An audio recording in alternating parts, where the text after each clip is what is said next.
Most of the economic and industrial progress in the present world can be attributed to technological development and change. Technological growth envisages creativeness, inventiveness, and innovativeness. A country cannot make any meaningful progress unless it protects or safeguards the interests of its creative people, inventors, and innovators. Due to a variety of reasons, as we know, the countries are not equally fortunate in the creation of new knowledge, new inventions, and new innovative activities. While those who are better off in this respect would continue to flourish, those who are not would continue to languish in poverty, poor standard of living, and suboptimal economic performance. Bridging of this gap between technologically advanced countries and technologically backward nations requires free flow of technology, know-how, and know-why, etc. However, uninhibited flow of knowledge, technology, new products, and processes would occur only if interests of the inventors and innovators are adequately protected. In other words, inventors' intellectual property is safeguarded. The subject of intellectual property rights has been the center of debate and controversy, especially over the past few years in India. Some discussion about Dunkel draft or Dunkel proposals as part of GATT negotiations can be found every now and then in the newspapers. Let us discuss in this program some aspects of the intellectual property rights. To begin with, there are two terms almost interchangeable which are used in this connection. One is intellectual property rights and the other is industrial property rights. So let us see if there is any difference between the two. And secondly, why innovations, etc., need to be protected? In other words, what is the rationale behind the protection of intellectual property rights? All of us protect our property, either it is movable or immovable, so as to avoid being stolen. Similarly, the property generated by an individual by its intellectual affairs should also be protected so that it is not stolen by others. Patents for inventions, designs for the outward configuration of an article, and the marks for the popularization of a product, these three constitute industrial property. When the literary aspect of the literary work is also included in this property system, it is combinedly called intellectual property. As I told you earlier, if it is not protected, it is open for stealing by others, thereby the right accrued on you by the development of such property will be lost. Just like you protect your movable or immovable property, this property generated by the intellectual output should also be protected. The system of intellectual property rights composed of main elements such as patenting activity, know-how, copyright, industrial design or utility models has been devised more than a century before in the industrialized countries in order that inventive activity may be promoted. Patent rights, for example, are premised on the concept that something new has been invented which was previously unknown. As they say in technical terms, prior state of art, that is something which was not obvious, it has to be non-obvious, and which has also industrial applicability, so that a man skilled in the art is capable of working the invention out. Same concept of creativity also underlies the system of copyright laws and other segments of intellectual property, either in relation to inventive activity or in relation to further efforts of innovative activities, which is a continuum of inventive activity. The system of intellectual property provides, therefore, incentives to individuals or firms to make investment in their industrial activity in form of R&D, with the expectation that they will be able to reap rewards on any industrial intellectual creation that may come out by way of inventive or innovative activity. The system of rewards is based on the limited monopoly of exclusive rights of patent owner. For example, patent rights are based on independent national regimes so far. In case of India, we have a regime of 14 years duration of patents normally. In case of certain areas of pharmaceutical, chemical, drugs or food processing, it is limited, but whatever the duration in any country, during that period the patent remains exclusive monopoly of the patent owner, so that it can be exploited only by him or with his consent by way of licensing by any other person. But once the patent term is over, the patenting activity falls in public domain, with the result that it becomes everybody's right, it becomes a matter of public appropriation.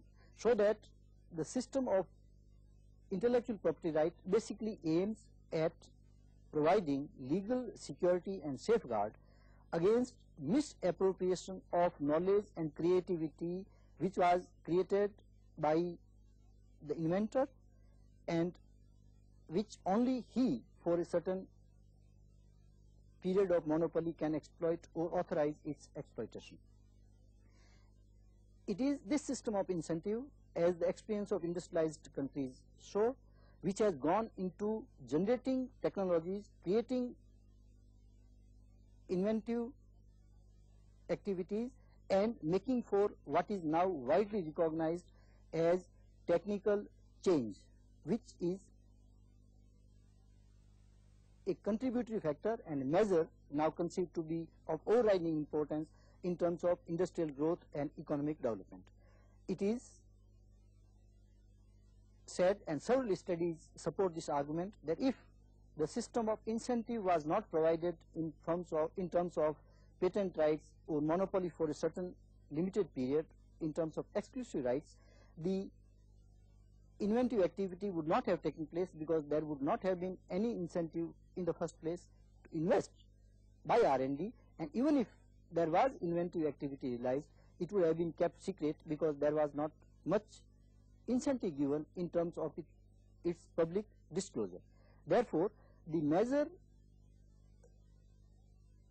reward and the rationale behind intellectual property right is that it provides for public disclosure of inventive activity, so that the society as a whole benefits, and by protecting for a limited period of years the exclusive rights of patent owners, the inventor also profits. So these two concepts, on the one hand the concept of individual profit of inventors, but also coupled with the social good, are in harmony as regards the rational underlying intellectual property. Now if we look at, for example, Japan, we find that Japan has gone further in terms of providing a system of incentives and rewards, in the sense that each employee in most of the Japanese firms, particularly big firms, is encouraged to come out with some new idea of industrial application novelty which is not hitherto known and which can contribute to industrial progress. And if his idea by management is picked up, then he is in pecuniary terms suitably rewarded, and proper system of recognition also is given in terms of his professional and career development, with the result that Japan has become the industrialized country having largest stock of intellectual property creation in the world today. Japanese patents, as we will probably talk further, are even becoming more important in other industrialized countries, including USA. But I would like to mention one element from point of view of developing countries which needs particular attention, and that is a proposal of new regime called Technovation, which was advanced by the World Intellectual Property Organization, WIPO. According to this concept, based on the rationale behind the patent and intellectual property system, in developing countries it will be worthwhile to provide for what has been termed as technovation, in the sense that each employee should be encouraged to come out with certain ideas, and if his ideas are exploited, he must be suitably rewarded. A related question is protection for how long? That is the protection perpetual or is it limited for a certain number of years? Patents can be protected for the inventions under the Patents Act 1970. The designs for the outward configuration of an article can be protected under the Designs Act 1911, and the trademarks for the marks for identifying the products can be protected under the Trade and Merchandise Marks Act 1958. In the case of literary work, the work can be registered under the Copyright Act 1958, which has been recently amended in the year 1984. The grant of patents is not perpetual. It is given for a particular period of time. That is, it is effective only for a certain period mentioned in the Patents Act 1970. In India, the patents for the field of food, pharmaceutical and drugs are confined to 5 years from the date of grant or 7 years from the date of the patent, whichever period is shorter. In respect of other inventions, it is 14 years from the date of patent. The reason for not being perpetual is that the technology develops very fast and it becomes obsolete. So the newer and fresher inventions comes out to replace the earlier invention, so they may not be useful for others. That is why the term has been prescribed in the Act for a particular period of time. As we know, heavy investments are required to be made in R&D. Those who spend substantial amounts on R&D, which ultimately lead to the generation and development of new technology, would naturally want to exploit it at the international level. Even the industrially advanced nations have felt it necessary to maintain their technological superiority and competitive edge in order to meet the challenge of newly industrialized nations like Korea, Taiwan, Hong Kong and Singapore. Now, this implies that industrialized nations would be interested in strengthening intellectual property right regimes all over the globe, both with regard to scope and duration. With strong advocacy being made in this respect, the difference between intellectual property rights as they exist in the industrialized nations like USA and Japan, and as they exist in developing countries like India, have come into sharp focus these days. Number of Japanese patents in the world today is highest, and our patents in India are not even 1% of the total patents of Japan. Or to take a specific company of Japan, for example Hitachi has more patents than the total national patents in India. This is explained by the fact that very high importance is placed on technical knowledge. A recent book, for example, by Porter on competitive advantages of nations has highlighted the fact that the industrial progress in the industrialized countries is based on technical knowledge, which in turn has been supported by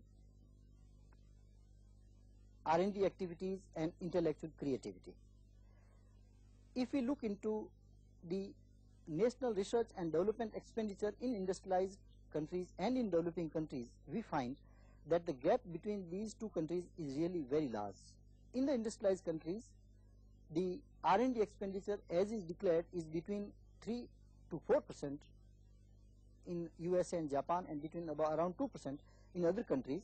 But this is not as in developing countries public R&D, but private sector R&D mostly, about 70% in case of USA and Japan.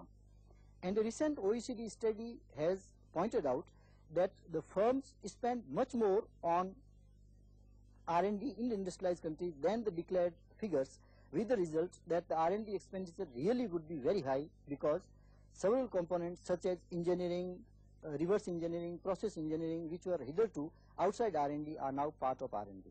But this is one dimension. Another dimension is, in addition to capital intensive nature of technology, the knowledge intensive nature of technologies. In the creation of new advanced technologies, for example, multidisciplinary expertise has to be brought together so that your technical knowledge base has to be very sound. Now, if you have mounting R&D expenditure on the one side, the multidisciplinary high level expertise required for creating technology on the other side, and if you look at the global current trends like globalization of economy, where the firms compete for innovative capabilities to be competitive internationally, then you see that the underlying system is that of intellectual property rights.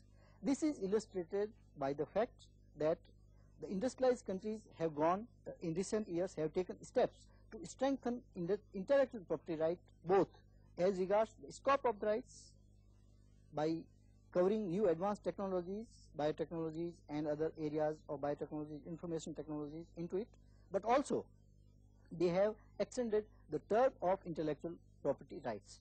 Now, two important policy dimensions of these developments, for example, are that the competition policy in the industrialized countries has been modified in order the research and development activity can be undertaken as an international collaborative venture by the firms, so that if you were to pool together your R&D resources as a firm of industrialized countries, you are no more target of monopolizing the market, and therefore competition policy violation does not occur. Another dimension is the university-industry relationship. In most universities in the Western countries, the system of intellectual property rights has come up with organization cells of intellectual property, so that there is encouragement given by creation of intellectual property in the university, but also by its tie-ups and joint relationships with the industry to take it to market. In brief, the developments in the industrialized countries now have made the intellectual property rights and their operations global, in the sense that any intellectual property right created is now made through these international collaborations to have global activities, global application, and therefore the need for internationalized framework of intellectual property. As against these developments in the industrialized countries, in the developing countries, several countries now have modified their patent system or created new patent system, because the intellectual property rights system was considered very inadequate. For example, Indonesia has recently enacted their patent law, Malaysia did a little while ago, Mexico has completely enacted a new legislation, China has enacted and modified and strengthened their legislation, and there is, as we find, quite a bit of national debate going on in India whether to strengthen intellectual property right. As regards, for example, copyright, we have a new copyright law coming. Also, government has declared a new Trademarks and Merchandise Act to be enacted, and probably our patent system also may be strengthened. However, the major thing is that the importance given to intellectual property right, particularly industrial property rights in the developing countries, is really very weak, and that probably needs to be looked into in terms of promoting indigenous creative activity. As we all know, inventions and innovations are patented. Society would benefit only if inventions patented are commercialized or they are exploited at the earliest. However, an innovation might be patented just to forestall the later inventors from patenting it in other countries who might be a little late in applying for patents. The original inventor may not be interested in its early commercial exploitation. Hence, patent laws usually provide for compulsory licensing. Now, what is this compulsory licensing and how is this being practiced? You know, the patents are granted with the main objective of making the inventions useful for the society. So it is an obligation on the part of the patentee to use the invention in the country of grant, particularly in the case of inventions granted in India, If the particular invention is not worked in India and which is essential for the benefit of the society in general, the controller of patents has got the right to give compulsory license to others who are ready to install commercial working of the invention covered in the patent. It is basically to see that the inventions which are very useful for the society go without working, and that is why the compulsory license provisions have been incorporated. Under this provision, the controller or has the power to grant compulsory license to those who are interested to work the invention in our country. As I mentioned, the system of intellectual property right, particularly patenting and industrial property right, gives monopoly rights of exclusive nature to the owner for a certain limited period of time as regards patenting. Now, because of high importance on technical knowledge and creativity in industrialized countries, and because of lack of innovative and inventive activities and their encouragement in developing countries as a whole, in most developing countries, the foreign domination over patenting activity is something on which several studies are available. For example, more than 95% of the global patents are owned by the industrialized countries. If we look at India, for example, out of 3,000 or around 3,000 patents that we file, a majority of them are by foreigners. The situation in many other developing countries is worse. Therefore, it is a legitimate concern of developing countries to ensure in their intellectual property system that the patents that are granted are exploited locally. For this purpose, a system of compulsory licensing has been there in industrialized countries before as well, but in developing countries specifically. Now, this system is based on preventing the possible abuses of monopoly, and in order to do so, certain obligations are enjoined upon patent holder to ensure that patents are locally exploited and productionized. In case of India, we have, for instance, system of compulsory license, which means that if for a period of 3 years a patent has not been exploited, then anybody who wishes to exploit the patent can ask a license to exploit the patent, and the patent owner cannot refuse license. That is the system of compulsory licensing. There has been quite a lot of international debate and discussions on this issue in international concerned fora, particularly the World Intellectual Property Organization, where the idea has been that in terms of the Paris Convention relating to patents, the system of compulsory licensing should remain or possibly even strengthened. But unfortunately, most of the discussions and thinking has been related to theoretical concept and imaginary level. Working of the patent is part of the patent philosophy. If a country gives patent right, then it expects that patent holder to work the patent in that country. But in the Dunkel text, there is no provision so far the working of the patent is concerned. Normally, in all the national laws and also in the Paris Convention, there is a provision that patent should be worked in a period of 3-4 years. If the patent holder doesn't work, then he should sublicense others. And here, there is no such provision, which would mean that for a country like India, if the patent is not worked in the country, then we will have to depend upon imports.